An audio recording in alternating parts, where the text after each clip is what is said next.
Philip, como siempre hemos mencionado aquí en el programa, cuando nos enfrentamos a hechos complejos que tienen que ver con el sistema constitucional, político, económico, llamamos a los especialistas.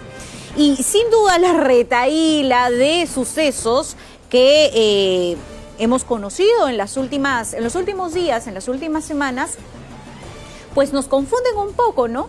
No entendemos cómo a segunda vuelta llegaron dos candidatos que tienen investigaciones, Pedro Castillo no tiene una investigación, Keiko Fujimori sí, pero ahora la investigación de los dinámicos del centro salpica la campaña de Pedro Castillo de cara a la presidencia. Lo que nos llama la atención es cómo la investigación y las diligencias fiscales se postergaron en fechas importantísimas, ¿no es cierto? Eso nos llama la atención, pero además se habrían cometido una serie de delitos que nos va a contar el abogado penalista Julio Rodríguez, quien está con nosotras a través de la línea telefónica. Buenos días, doctor. Muy buenos días, Judy, un placer escucharla.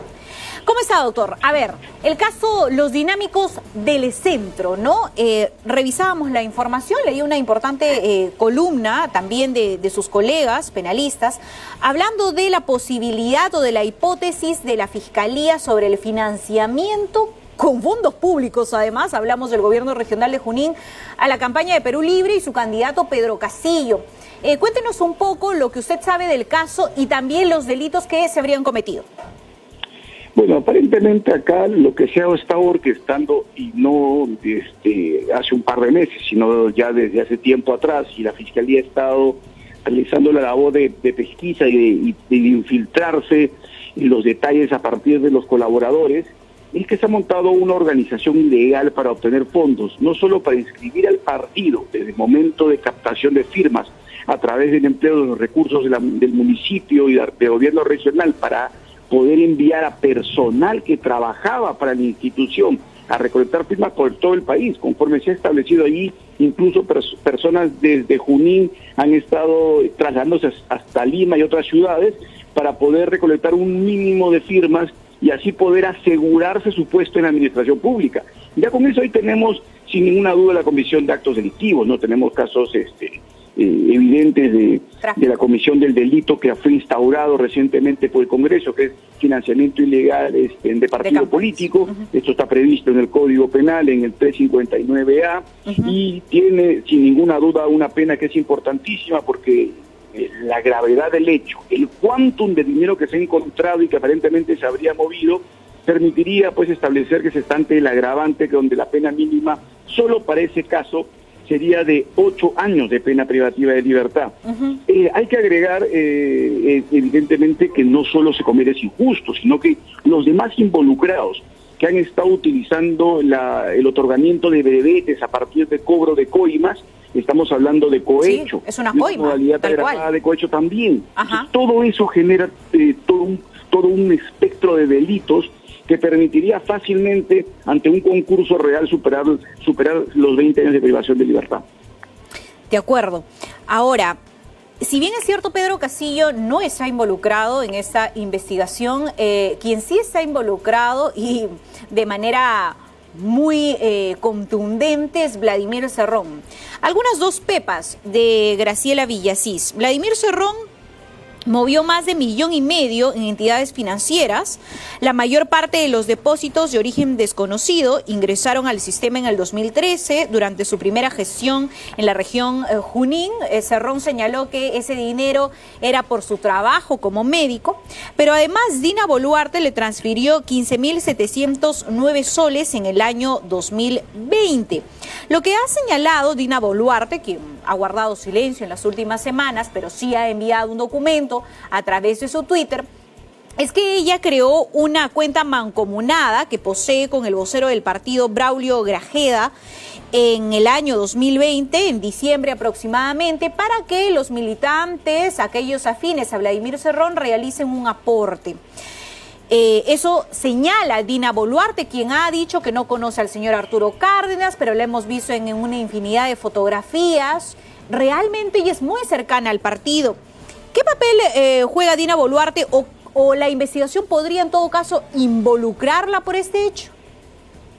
Mire usted, Yo creo que sin ninguna duda, porque además el tipo penal lo permite, establece claramente que aquellas personas que cumplen un rol protagónico en el partido político, ya sea que son los encargados de captar dinero, de distribuir el dinero, de realizar o de manejar los depósitos, ya sea de manera fáctica, es decir, porque lo hagan de hecho o porque el partido se ha designado para ellos, en cualquiera de los casos siguen siendo considerados autores del delito. Por lo tanto, si esa cuenta existe y esa cuenta se ha depositado dinero proveniente de este tipo de actos, no hay duda de que la señora Boluarte también estaría involucrada en el acto delictivo. Pero la situación se agrava más en el caso de este partido político y, ojo, y en el caso de todos los demás partidos políticos. Exacto. Porque desde el año 2015 a la fecha, a los partidos políticos se les ha estado imputando por estos mismos hechos lavado de activos. Lo hemos discutido varias veces. Exactamente. Yo lo he discutido con ustedes aquí y ahí con Philip. Les decía que no cuadraba el lavado de activos. Es decir, no era un delito específico. Pero finalmente el Congreso creó este delito. Por lo tanto, todos los miembros de todos los partidos políticos, más aún los líderes, saben que el delito existe. Y por lo tanto tendrían que haber sido bastante escrupulosos en el manejo de los fondos partidarios. Y si esto no ha sido así, esto alcanza no solo a la señora Boluarte, porque el tipo penal dice los líderes del partido.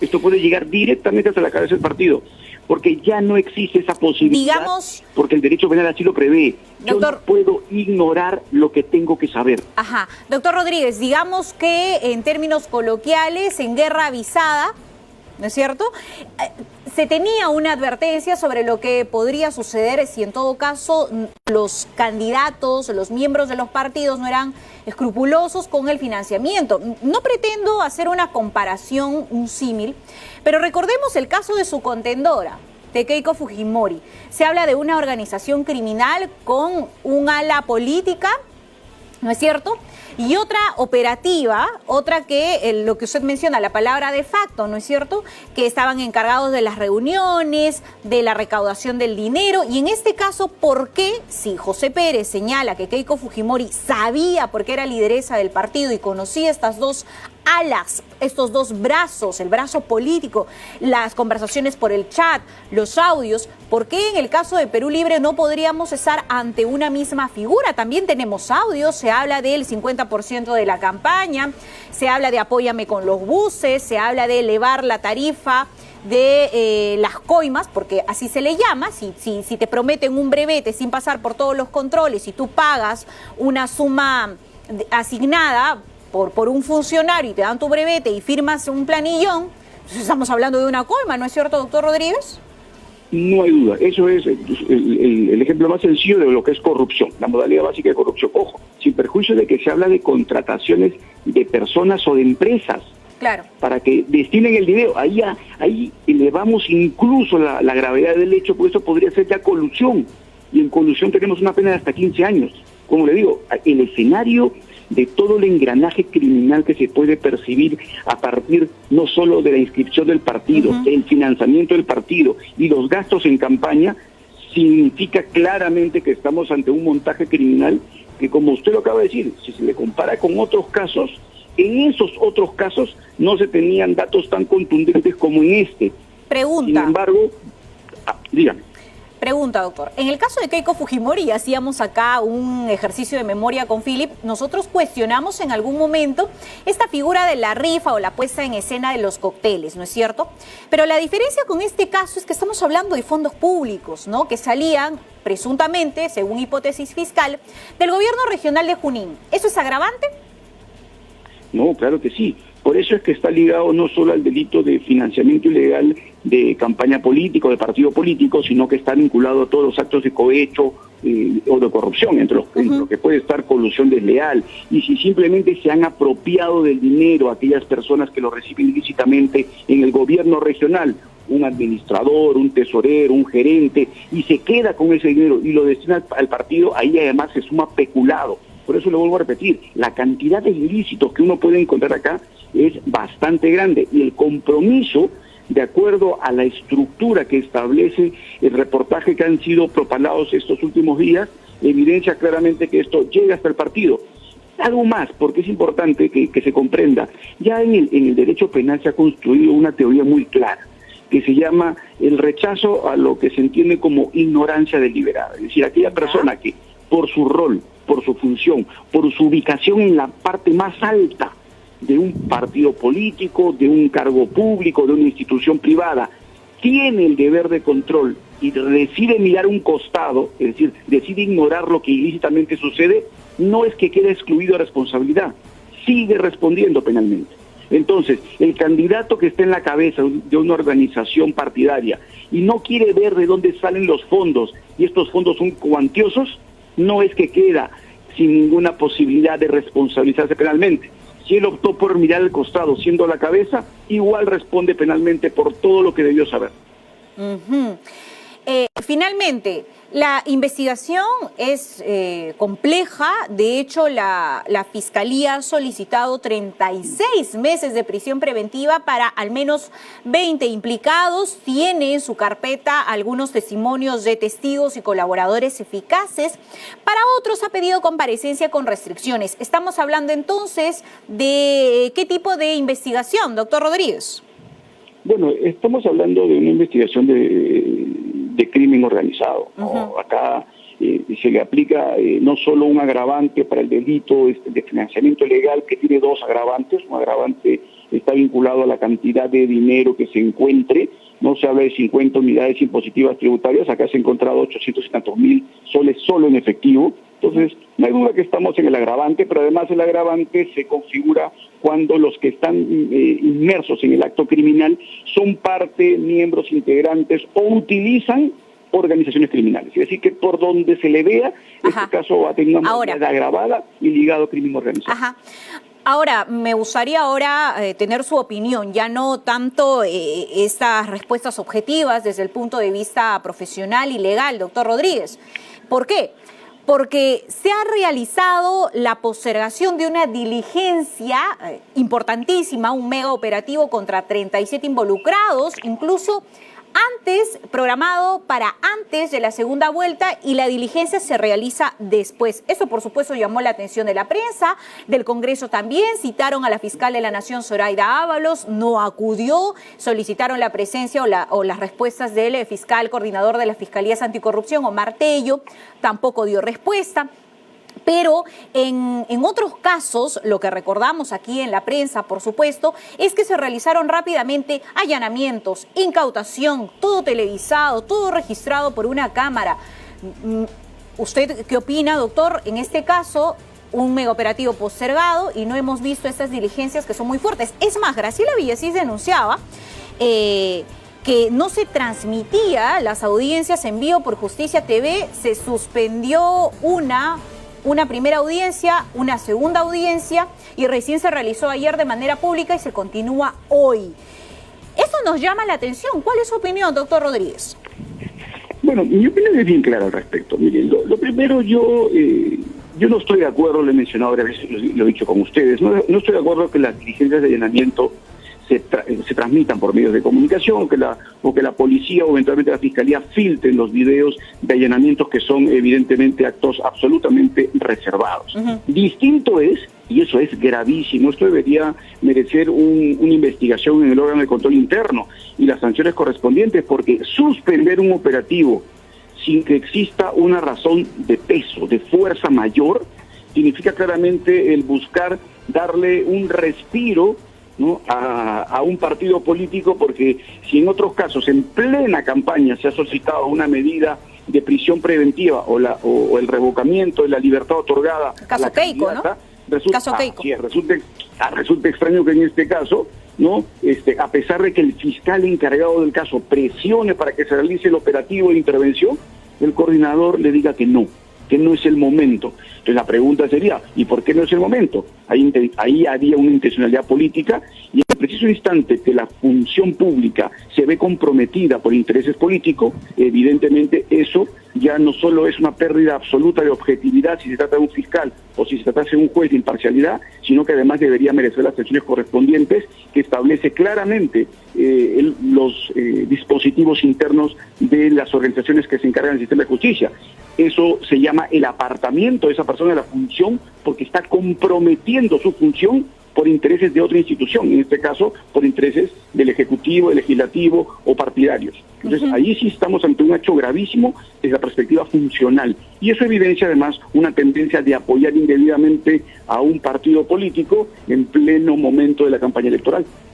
Bueno, además se nos ha dicho hasta el cansancio, cuando ocurre con otros casos, como ocurrió con la señora Keiko Fujimori, que la Fiscalía no actúa en base a los tiempos ni políticos, ni opiniones de los periodistas, ni de nadie, ni del Congreso, ni del Ejecutivo. La Fiscalía actúa en defensa de los intereses de la sociedad, es persecutor del delito y lo tiene que hacer cuando lo tiene que hacer.